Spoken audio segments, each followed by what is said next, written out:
Friends, स्वागत है आपका एक बार पुनः हमारे YouTube channel MR coaching centre पे।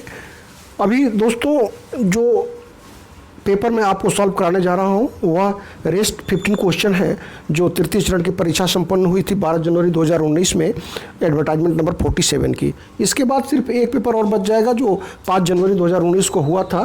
सेकंड चरण की जो परीक्षा थी उसके पेपर उपलब्ध हो चुके हैं और उसके सॉल्व लेकर के हम तुरंत आपके साथ उपस्थित होंगे। इसी के साथ यह श्रृंखला समाप्त हो जाएगी।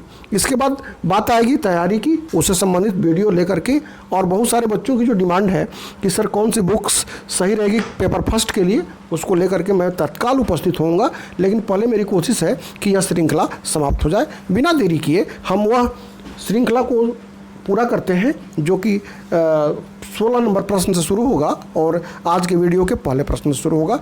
प्रश्न है, इसमें हमने एक बात आपसे करी है कि आपको पैटर्न को देखना है, इसके अकॉर्डिंगली आपको प्रिपरेशन करनी है और कुछ नहीं सोचना है। बहुत किसी एक बुक में सारी चीज़ें नहीं मिलेंगी, आप हमारे साथ बने रहें। हम आपको निरंतर इस तरह के मटेरियल्स प्रोवाइड करेंगे जिससे कि आपकी परीक्षा आसान हो सके, आप मैक्सिमम नंबर गेन कर सकें। तो शुरुआत करते हैं पहले प्रश्न से। निम्नलिखित में से कौन सा भारत सरकार के क्लाइमेट एक्शन प्लान का हिस्सा नहीं है? दोस्तों, यह 16वां प्रश्न था।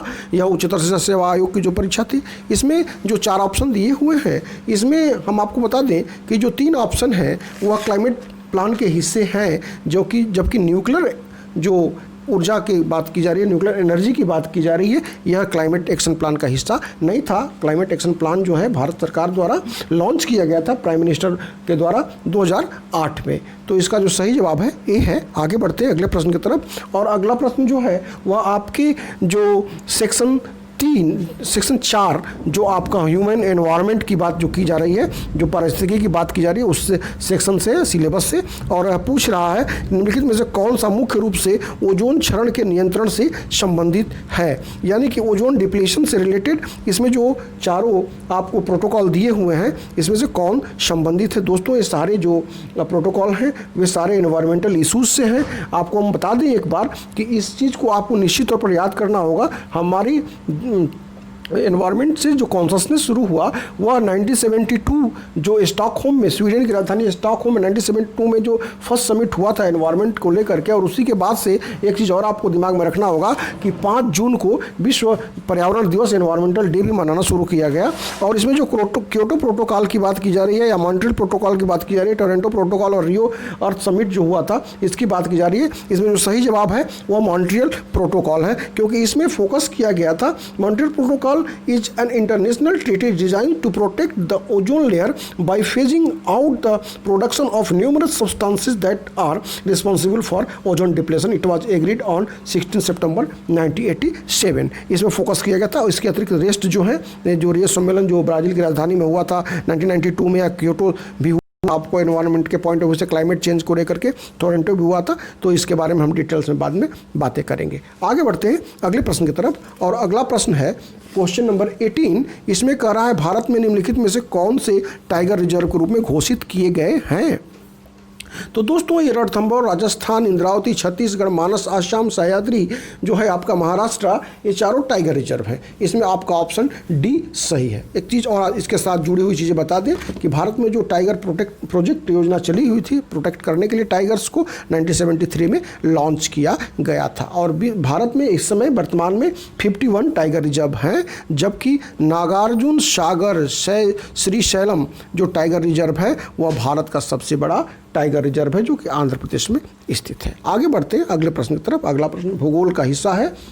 भूगोल इतिहास सदैव से भारतीय राष्ट्रीय आंदोलन, इकोनॉमिक्स सदैव से ही आयोग के द्वारा जो है चुनिंदा पाठ्यक्रमों में से रहे हैं और इससे प्रश्न आते रहे हैं, 5 या 6 हर बार आते रहे हैं।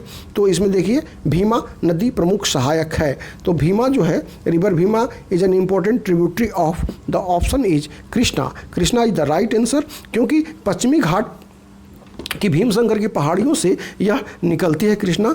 यह जो भीमा नदी निकलती है जो कृष्णा की सहायक है और जो यह महाराष्ट्र और कर्नाटका में बहती है। आगे बढ़ते, यह भी भूगोल से रिलेटेड प्रश्न है दोस्तों। रेगर शब्द संबंधित है। तो रेगर शब्द जो है, रेगुड़ जिसको भी कुछ लोग बोलते हैं, यह लोकली जो black soil is known as locally as regur, और यह कॉटन के ग्रोन के लिए बहुत ही ज़्यादा उपयोगी होता है। और एक खास तौर पर इसका जो लोकेशन है, इसका सही जवाब तो सी हुआ, काली कपास मिट्टी। और इसका जो लोकेशन है यह दक्कन प्लेट्यू जो भारत का दक्षिणी प्रायद्वीपीय भाग का हिस्सा है, जो कि ज्वालामुखी लावा से निकल करके जो मिट्टियों के जमाव से बना हुआ है। खासतौर पर जो आपका गुजरात और महाराष्ट्र का भाग जो कॉटन प्रोडक्शन के लिए जाना जाता है, तो रेगुड़ जो है काली कपास मिट्टी से संबंधित है। आगे बढ़ते, अगला प्रश्न जो है वह हिस्ट्री से है। हिस्ट्री के जो कल्चरल एस्पेक्ट से है। प्राचीन भारत में निम्नलिखित में से किस रानी ने अपने पति की मृत्यु के पश्चात शासन किया? दोस्तों हम आपको बता दें कि यह प्रश्न जो है थोड़ा डेप्थ में चला गया है आयोग यहाँ पे, और इसके बारे में बता दें कि जो रानी, इसका जो सही जवाब है नागनिका है, जो आपका ऑप्शन बी है। नागनिका जो सातवाहन वंश की पहली महिला शासिका थी जिन्होंने अपने पति सतकर्णी फर्स्ट के मृत्यु के पश्चात शासन किया था। तो इसका सही जवाब हुआ नागनिका सातवाहन वंश की रानी थी और इन्होंने अपने पति सतकर्णी फर्स्ट की मृत्यु के बाद शासन किया। अगले प्रश्न की तरफ बढ़ते हैं। 22वां प्रश्न है दोस्तों, ऋग्वेद में कितने सूक्त थे? How many suktas are there in the Rigveda? तो दोस्तों आपको हम बता दें कि ऋग्वेद में यहाँ पे जो प्रश्न आयोग का यह प्रश्न गलत था, क्योंकि जो सारे ऑप्शन दिए गए थे उसमें सूक्ताज यानी हाइम्स, और टोटल हाइम्स की संख्या ऋग्वेद में वेद 4 है, ऋग्वेद, अथर्ववेद, सामवेद और यजुर्वेद, जिसमें कि वेदों में ऋग्वेद में मंत्रों और का प्रयोग बहुत सारा ज़्यादा किया गया है। हाइम्स बहुत ज़्यादा है, 1028 हाइम्स है, जो कि यहाँ ऑप्शन में उपलब्ध नहीं है। आयोग के द्वारा इस प्रश्न को रॉन्ग घोषित किया गया था। आगे बढ़ते हैं अगले प्रश्न की तरफ, और अगला प्रश्न है दोस्तों, प्राचीन भारत में कांची था। तो दोस्तों कांची के बारे में आपको एक बात बता दें कि कांची जो है वर्तमान के तमिलनाडु राज्य में स्थित है, और कांची अपने ज़माने में जो है, Kanchi was a centre of education and was known as the ghatika sthanam. Ghatika sthanam it means known as place of learning.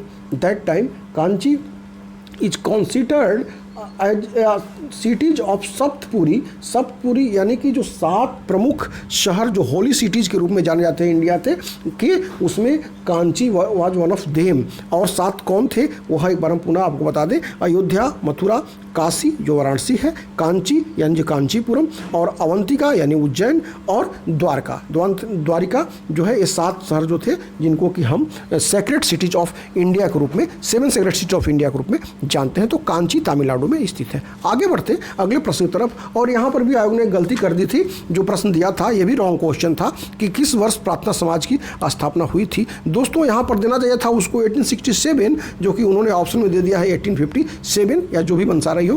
खैर यह क्वेश्चन यह गलत था, ऑप्शन गलत था, क्योंकि 1867 वाज द राइट आंसर, क्योंकि प्रार्थना समाज की स्थापना 1867 में की गई थी। और जो इसकी स्थापना करने वाले थे वह 31 मार्च 1867 में हुई थी, और आत्माराम पांडुरंग जो इसके फाउंडर थे, लेकिन मुंबई में इसकी स्थापना हुई थी। लेकिन यह पॉपुलर हुआ जब महादेव गोविंद रानाडे इससे जुड़े।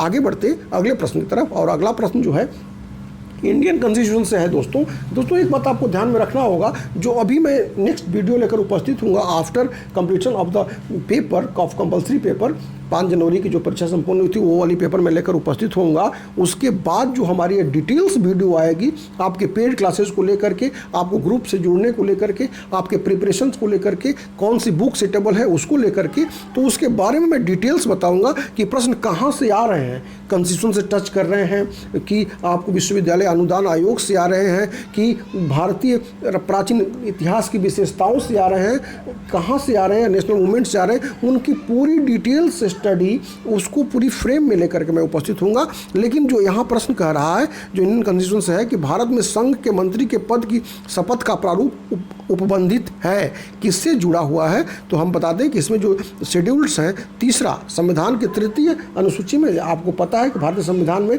वर्तमान में 12 अनुसूचियाँ हैं, जिनमें कुछ इंपॉर्टेंट अनुसूची जैसे कि समवर्ती सूची जो 7वें अनुसूची में है, और जो 22 भाषाएँ जो है 8वें अनुसूची में है, 9वां जो है जिसमें किसी भी नियम को आप डाल सकते हैं, भूमि सुधार से वगैरह से संबंधित है, जो आपका जो 10वां है दल बदल से संबंधित है, 11वां जो आपका पंचायती राज से संबंधित है, और 12वां जो है नगर निकाय से संबंधित है। इन सारी बातों के जैसे जैसे प्रश्न आ रहे हैं, फंडामेंटल राइट से आ रहे हैं, या मूल कर्तव्य से आ रहे हैं, या फिर संविधान के अनुसूचियों से आ रहे हैं, उन सारी के स्टडी के साथ हम उपस्थित होंगे अगले वीडियो में, जब हमारा कंपल्सरी पेपर का लास्ट पेपर संपन्न हो जाएगा। और उसके बाद हम बुक्स भी आपको सजेस्ट करेंगे और किस तरह से आप हमारे साथ तैयारी के दौरान बने रहेंगे, उन सारी बातों को हम बताएंगे। तो यहाँ पर आपका आंसर जो होगा सी। आगे बढ़ते हैं अगले प्रश्न की तरफ। अगला प्रश्न है, राज्यसभा की लोकसभा के समान शक्तियाँ हैं।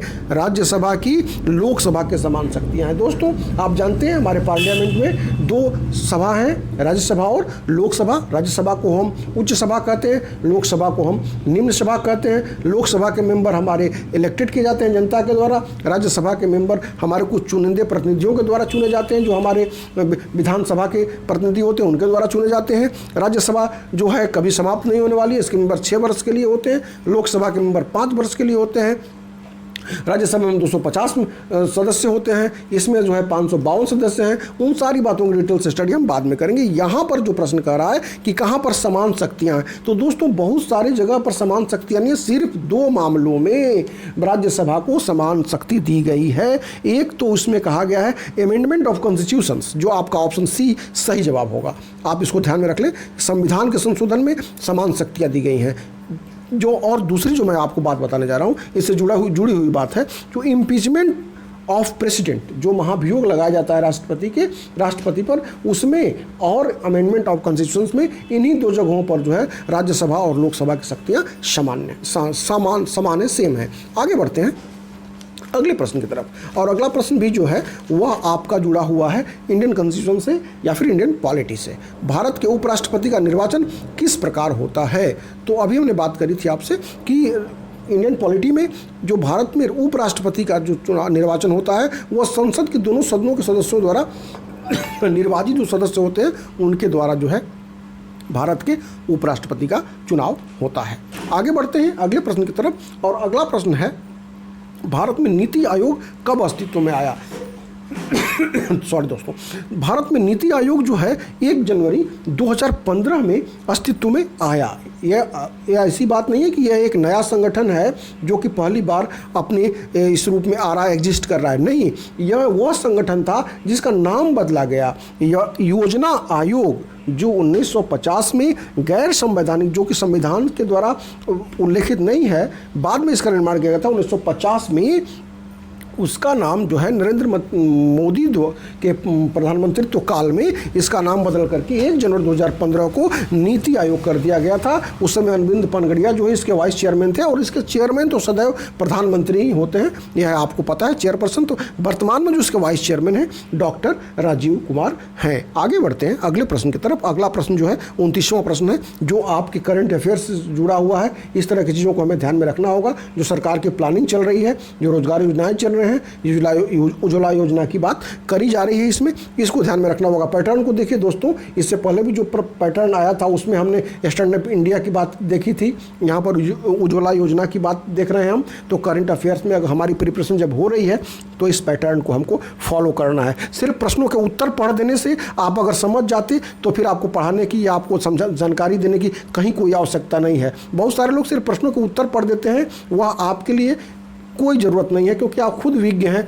आप नेट हैं, पीएचडी हैं, आपको कोई क्या समझा सकता है। बहरहाल इनकी थोड़ी एनालिसिस कर देने से वह चीज़ें थोड़ी क्लियर हो जाती हैं। तो उसी एनालिसिस के पॉइंट ऑफ व्यू से हम आपको बता दें कि उज्ज्वला योजना जो है यह 1 मई 2016 को इसकी शुरुआत नरेंद्र मोदी के द्वारा की गई थी। तो बहुत सारे प्रिविलेज मिलते हैं जो कि आपको पता है, जिसमें कि जो गांव में जलाने के चूल्हा जलाने के लिए भी फ्री में बहुत सारी वो उज्ज्वला गैस दी गई थी। इसमें जो फाइनेंशियल एड की बात की गई थी 1600 रुपये इसका सही जवाब था। आगे बढ़ते हैं दोस्तों अगले प्रश्न की तरफ। और अगला प्रश्न है, जो अंतिम प्रश्न है, वह है भारत सरकार द्वारा बजट 2016-17 में प्रारंभ किया गया नकुल स्वास्थ्य पात्र किससे संबंधित है? तो इसका जो सही जवाब है, नकुल स्वास्थ्य पात्र जो था वह डेयरी सेक्टर से, डेयरी क्षेत्र से संबंधित था। दोस्तों इसी के साथ यह प्रश्न पत्र की श्रृंखला समाप्त होती है। हम एक बार पुनः आपसे गुजारिश करते जा रहे हैं कि आप हमारे चैनल को सब्सक्राइब कीजिए, और आप कर भी रहे हैं। बहुत अच्छा रिस्पांस है, बहुत पॉजिटिव रिस्पांस है आपका। दोस्तों हमसे जितना बन पड़ेगा हम आपके साथ उपस्थित रहेंगे। कृपया आप हमारे साथ बने रहें। धन्यवाद दोस्तों।